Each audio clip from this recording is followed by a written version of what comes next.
안녕하세요, 리리입니다. 작은 업데이트가 하나 있습니다. 설명처 보신 분들은 아시겠지만 이제부터 저의 팟캐스트 모두 에피소드는 유튜브에서도 청취가 가능하니까요. 제가 설명창에 항상 붙여놓는 링크 타고 들어가시면 유튜브에서도 즐기실 수 있습니다. 또 모르죠. 제가 언제 깜짝 비디오 에피소드를 하나 만들지도. 그래서 여러분들의 좀 편의를 위해서 원하시는 분들이 계시다면 유튜브에서 청취하실 수도 있으니까요. 많은 관심 부탁드립니다. 인생은 선택의 연속이죠. 인생은 B와 D 사이의 C라는 말이 괜히 있는 게 아닐 정도로 우리는 살면서 정말 수많은 선택의 기로에 놓입니다. 하물며 아주 사소한 선택에서도 갈팡질팡할 때가 있죠. 오늘 저녁 뭐 먹지? 아, 친구가 놀자는데 사실 시간은 있는데 나가긴 귀찮고 그냥 핑계 댈까? 등등 우리는 크고 작은 수많은 선택지를 마주하고 이 선택지 앞에서 꼭 하나를 선택해야만 앞으로 나아갈 수 있습니다. 그럼 여러분들은 이런 선택의 기로에 놓였을 때 직감을 따르시나요? 아니면 그동안 쌓아왔던 경험과 데이터를 바탕으로 모든 경우의 수를 다 따져본 다음에 최대한 논리적인 결정을 내리려고 하시나요? 저는 지금까지 제 인생을 돌이켜봤을 때 오직 직감에 의존하여 내려온 결정들이 더 많았다는 것을 깨달았습니다. 그리고 그 결정에 대한 결과는 대부분 내가 틀리지 않았다 였어요. 물론 100%의 확률은 아니지만 그럼 우리가 여러 선택의 순간을 맞이할 때 과연 직감을 믿고 따르는 게 성공 확률이 높을지 아니면 최대한 논리적인 접근으로 결정을 내려야 옳은 것인지 아니면 답은 없는 건지 우리가 일상에서 일어나는 여러 상황들에 대입을 해보면서 한번 탐구해 보려고 합니다. 물론 저도 여기에 정확한 해답을 줄 수는 없죠. 왜냐하면 사람은 각자마다 처한 상황이 다르고 누군가는 저처럼 이렇게 직감파인 반면에 또 누군가는 논리파일 수도 있으니까 따라서 답을 정의하기보다는 오늘 에피소드에선 같이 한번 살펴보는 개념으로 다가가면 좋을 것 같습니다. 우리는 무엇인가 결정을 해야 될 때 최대한 정보를 많이 모은 다음에 가장 도움이 되는 유력한 정보가 있는 선택지를 고르는 경향이 있죠. 하지만 그 정보 수집, 데이터 수집에 시간을 많이 할애하면 할애할수록 오히려 안 좋은 선택을 할 확률이 높다고 합니다. 왜냐하면 과한 정보는 오히려 판단력을 흐리게 할 수 있기 때문이죠. 흥미로운 연구 결과가 있어서 하나 가져와 봤습니다. 한 실험에서 참가자들을 모은 다음에 이 참가자를 3개의 그룹으로 나눠서 축구 시합의 승패를 예측하는 과제를 던져주었습니다. 먼저 잘 생각해서 고르는 A그룹한테는 두 팀 중 어느 팀이 이길지 예측할 시간을 충분히 주었습니다. 그리고 B그룹에게는 온전히 감으로만 어느 팀이 이길지 예측하게 했습니다. 그러니까 한마디로 찍으라는 거죠. 그리고 마지막으로 단시간에 결정을 하는 C그룹에게는 이 축구 시합과는 완전히 무관한 과제, 퍼즐 맞추기나 여러 가지 게임 등 축구와는 상관이 없는 과제를 먼저 풀게 한 다음에 시간이 아주 촉박한 상태에서 승패를 예측하게 했죠. 그러니까 이런 게임들로 주의력을 분산시킨 다음에 막판이 돼서 어느 팀이 이길지 찍으라고 주문을 한 거죠. 근데 이 3그룹 중에서 가장 정답률이 높았던 것은 바로 단시간에 결정하는 C그룹이었다고 합니다. 참고로 그 정답률이 A와 B그룹의 3배가 넘었다고 해요. 그래서 연구진은 이 결과를 단시간에 결정해야 하는 그룹은 생각할 시간이 그만큼 짧았기 때문에 주어진 정보에 우선순위를 정해서 선택을 했기 때문이라고 분석을 했습니다. 그래서 축구 같은 경우는 피파 세계 랭킹 이런 명백한 정보 중에서 중요하다고 생각하는 몇 가지만 간단하게 추린 다음에 아주 빠르게 판단을 했던 것이죠. 그래서 이런 결과를 보다 보면 어쩌면 우리가 생각하는 힘은 무의식 속에서 발휘된다고 할 수도 있을 것 같아요. 굳이 의식적으로 생각하지 않아도 우리 무의식 중에서 선택은 알아서 자동으로 이어진다는 거죠. 우리가 너무 의식적으로 생각을 하려다 보면 사소하고 자잘한 것에 신경이 쏠리고 그게 중대하다는 착각에 빠지게 할 수 있다고 합니다. 그래서 우리가 무엇인가를 결정해야 될 때 시간이 많을수록 정보가 많을수록 오히려 좋다고 생각을 하죠.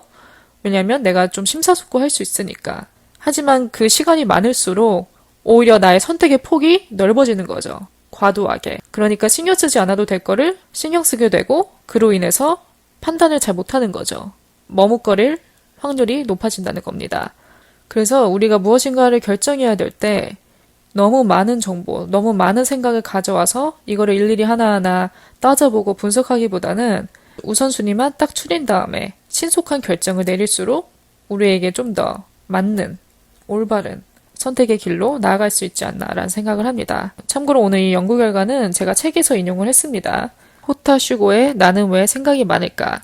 라는 책에서 인용을 했고요. 굉장히 좋은 책입니다. 가볍게 읽기 좋고 우리의 일상생활에서 크고 작은 고민이나 생각이 많잖아요. 이런 것들로 인해서 마음이 복잡하고 그럴 때 한번 읽어주면 굉장히 생각도 많이 정리되고 그렇게 머리 싸매고 끙끙 앓을 필요가 없구나 라는 생각이 들게 해줍니다. 그래서 여러분들도 한번 읽어보시면 좋을 것 같습니다. 우리가 직감을 따르기에 좋은 상황들 혹은 직감을 따를 수밖에 없는 상황들이 있죠. 제가 그 예시를 몇 가지 정리를 해봤습니다. 먼저 첫 번째, 한 번도 가본 적 없는 길을 가볼지 말지 결정해야 할 때. 여기에는 제 어학연수를 또 예시로 들 수 있을 것 같아요. 제가 어학연수 에피소드는 따로 만들어 놨으니까요. 혹시 아직 못 들어보신 분들은 들어보시면 좋을 것 같고요. 어쨌든 제가 이 어학연수를 예시로 든 이유는 제가 이걸 결정하기까지 그렇게 많은 생각을 거치지 않았습니다. 물론 큰 결정이죠. 왜냐하면 시간과 비용도 많이 들고 또 이런 단기로 여행 가는 그런 수준이 아니라 장기이기 때문에 제가 직업도 관두고 가야 되는 상황이었으니까요. 딱히 뭐 주변에 경험이 있는 사람도 없었고 도움을 줄 수 있는 사람도 없었기 때문에 오직 저의 힘으로만 결정을 하고 준비를 해서 가야 되는 상황이었어요.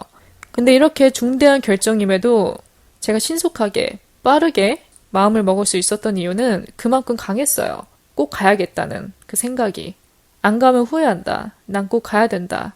이게 너무 강했어요. 이런 직감이 어떠한 생각을 거쳐서 만들어진 게 아니라 그냥 바로 머릿속에 들었어요. 그렇기 때문에 오히려 저는 빠른 결정을 내릴 수 있었습니다. 그리고 뭐 알아보는 거, 준비하는 거는 그 다음에 진행하면 되잖아요.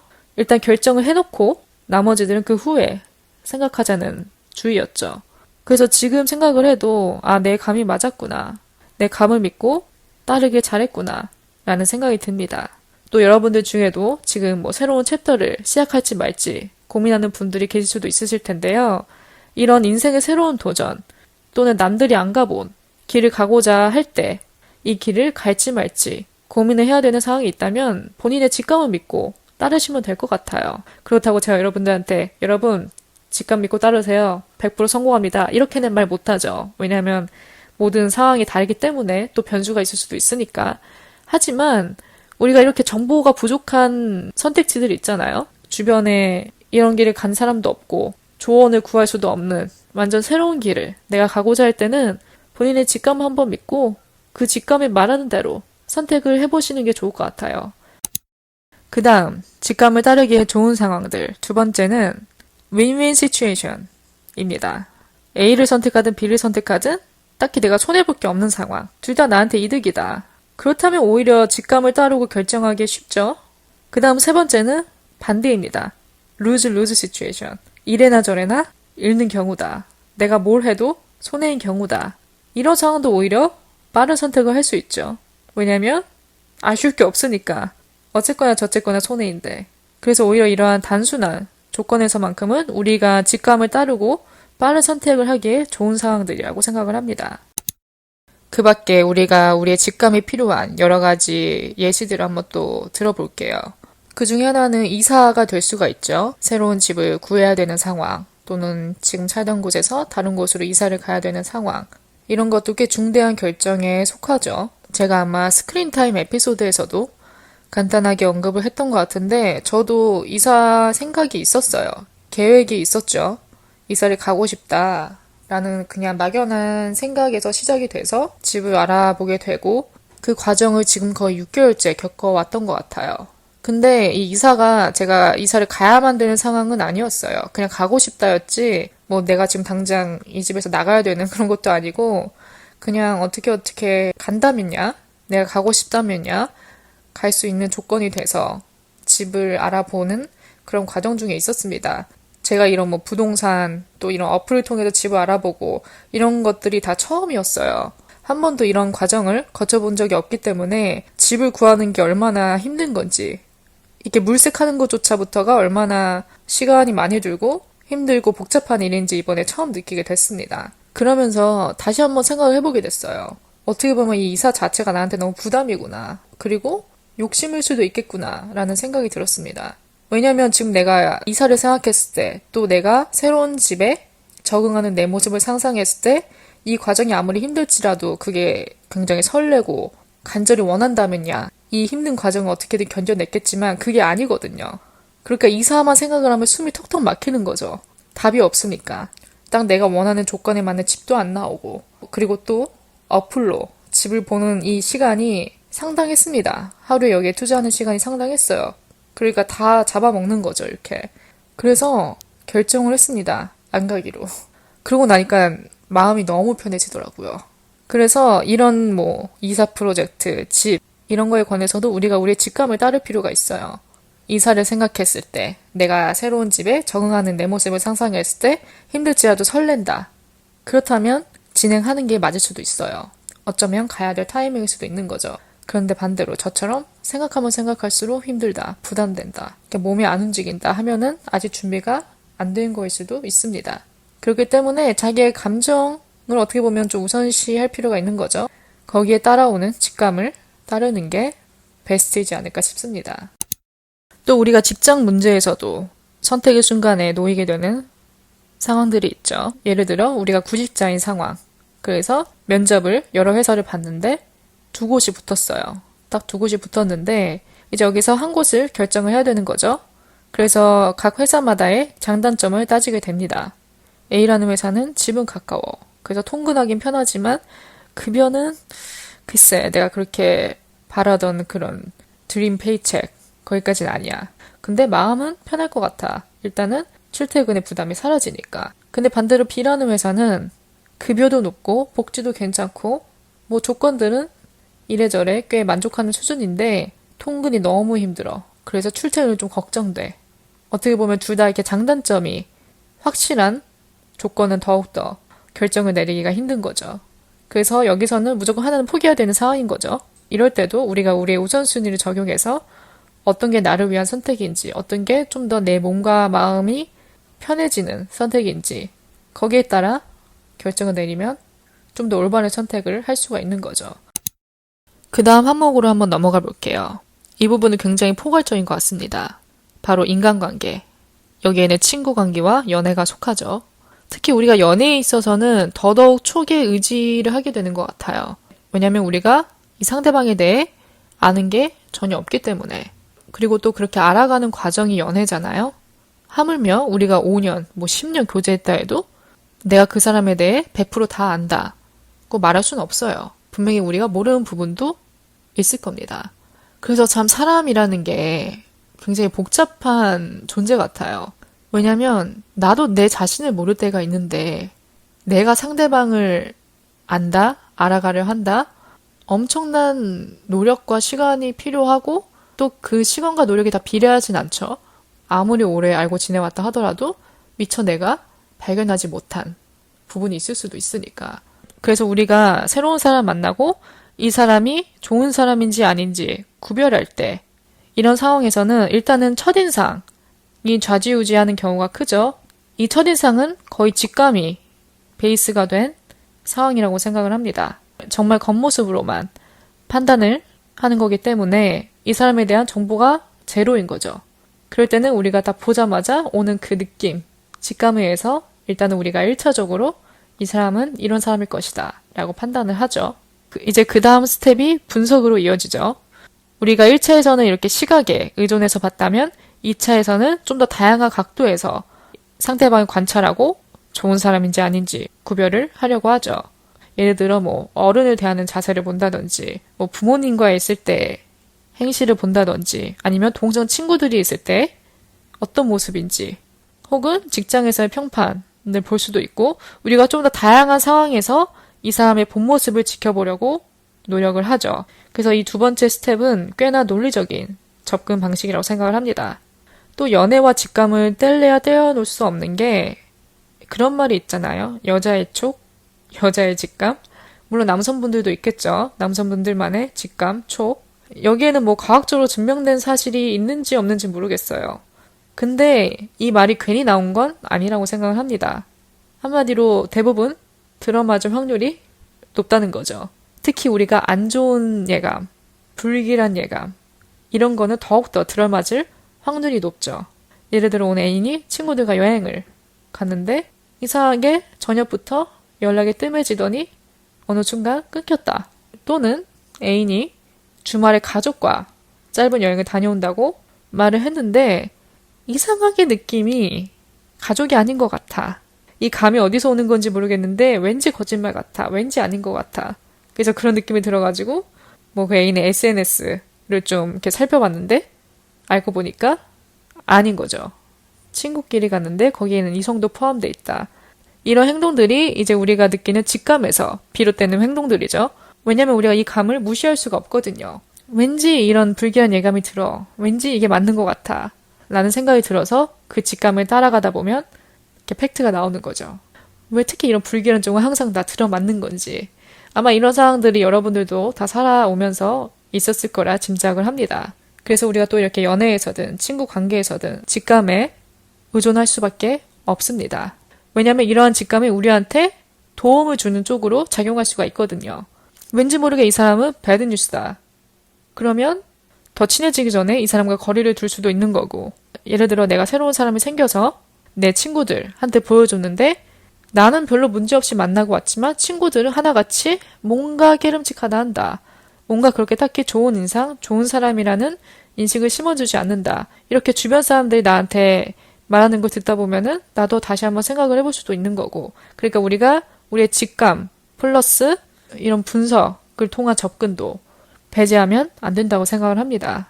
그래서 우리가 우리의 직감을 무시하지 말고 한번 따라가보되 필요하다면 이런 분석적인 접근, 사람을 좀 관찰하는 시간을 갖는다든지 아니면 주변 제3자들한테 물어본다든지 이러한 방식도 함께 곁들여서 이어간다면 조금 더 건강한 관계를 만들 수 있지 않을까라는 생각이 듭니다. 그럼 오늘 에피소드의 결론을 한번 내려보도록 하겠습니다. 어떻게 보면 좀 노하우가 될 수도 있겠네요. 일단 첫 번째는 우리가 중대한 의사결정 순간에 놓였을 때 오히려 일일이 하나하나 다 따지고 분석하려고 들기보다는 한 발 물러서서 휴식을 가져보는 거예요. 내가 그 문제를 머릿속에 완전 지우고 다른 곳에 집중했을 때 오히려 그 내 무의식 상태가 그 여러 가지 이렇게 복잡한 정보들에서 정확한 답을 뽑아낼 수가 있는 거죠. 그 말은즉슨 우리의 직관적인 판단의 정확성이 높아질 수 있다는 겁니다. 두 번째는 우리의 마음의 소리에 집중을 해보자 입니다. 이 마음의 소리라는 게 아까 제가 연애에서도 언급을 했지만 이유가 다 있거든요. 완전히 근거 없는 소리는 아니라는 겁니다. 그래서 어떠한 직감이 들 때, 이 생각이 들 때 내가 지금 어떤 느낌을 받고 있는지, 이 감정의 원천이 무엇인지 한번 생각을 해본 다음에 이렇게 정리를 하다 보면 우리가 또 직감의 정확도를 높일 수 있는 좋은 방법이라고 생각을 합니다. 마지막은 우선순위를 정하자입니다. 이거는 오늘 에피소드 내내 계속 언급된 부분이죠. 모든 결정들의 공통점은 둘 중 하나만을 선택해야 앞으로 나아갈 수 있다는 거죠. 이 사람과 헤어질지 말지, 이 길을 갈지 말지, 이 말을 할지 말지, 이 프로젝트를 맡을지 말지. 모든 게 둘 중 하나입니다. 근데 우리는 그 결과를 절대 예측할 수가 없습니다. 그래서 우리가 이런 결정적인 순간에서는 우리의 직감을 최대한 잘 활용할 수 있어야 합니다. 그 중에 한 가지 방법이 될 수 있는 건 우선순위를 정하는 거죠. 내가 우선순위 1, 2, 3위를 딱 적은 다음에 나한테 유리한 쪽, 나에게 도움이 되는 쪽을 선택을 한다면 우리가 조금이라도 리스크나 뭐 여러 후회를 줄일 수 있겠죠. 그 우선순위는 아마 다 본인들이 아실 겁니다. 그래서 내가 내 감정을 우선순위를 할 것인지, 내 인간관계를 우선순위를 할 것인지, 내 자존감을 우선순위를 할 것인지 여러 가지가 될 수 있겠죠. 그래서 이런 걸 따져본 다음에 본인에게 가장 적합한 선택을 하셨으면 좋겠습니다. 그래서 오늘 에피소드, 이 직감, 참 이 단어 자체도 굉장히 추상적이고 딱히 뭐라 한마디로 정의할 수 없는 개념인 것 같아요. 근데 또 우리가 살아가면서 절대 무시하진 못하는 부분이기도 하고요. 그렇다고 우리가 이성적인 판단, 뭐 여러 장단점을 비교해 본다든지 확률을 따져보는 이런 논리적인 접근도 아예 배제하고 살 수는 없죠. 왜냐면 또 어느 상황에서는 직감에만 의존하기엔 리스크가 크니까. 하지만 저 사람이 직감을 가지고 있다는 거, 그 자체로 참 다행이라는 생각이 들어요. 왜냐면 우리는 미래를 알 수가 없잖아요. 미래를 전혀 알 수 없는 상태에서 우리에게 다가오는 수많은 문제들을 해결해 나가야 하는데 그 결정적인 순간에 도움을 주는 것이 직감이라고 생각을 합니다. 그래서 직감은 어떻게 보면 식스센스 중에 하나인 것 같아요. 한마디로 6번째 감. 그래서 오늘의 핵심은 우리의 직감을 한번 믿어보자. 일단 결정을 하는 것, 마음을 먹는 것 자체로도 우리는 이미 앞으로 나아갈 준비가 됐다는 사인입니다. 그리고 그 선택지에서 내 직감을 믿고 따른다면 그 결과가 어떻게 됐든 상황은 여러분의 결정에 맞게 다 알아서 흘러갈 거라고 믿습니다. 오늘 굉장히 추상적인 개념을 다루느라 좀 쉽지 않은 부분도 있었고 좀 말이 어렵게 느껴지는 부분도 있을 것 같아요. 그런 부분은 그래도 좀 이해를 해주시고 그래도 한 번은 꼭 다뤄보고 싶었어요. 왜냐면 우리가 인생에서 떼어놓을 수 없는 부분이기 때문에. 그래서 아무쪼록 오늘 에피소드가 조금이라도 여러분들에게 도움이 될 수 있다면 좋을 것 같고요. 오늘 긴 시간 제 이야기를 들으러 와주신 모든 분들 감사드리고요. 저는 또 다음 에피소드로 찾아뵙겠습니다.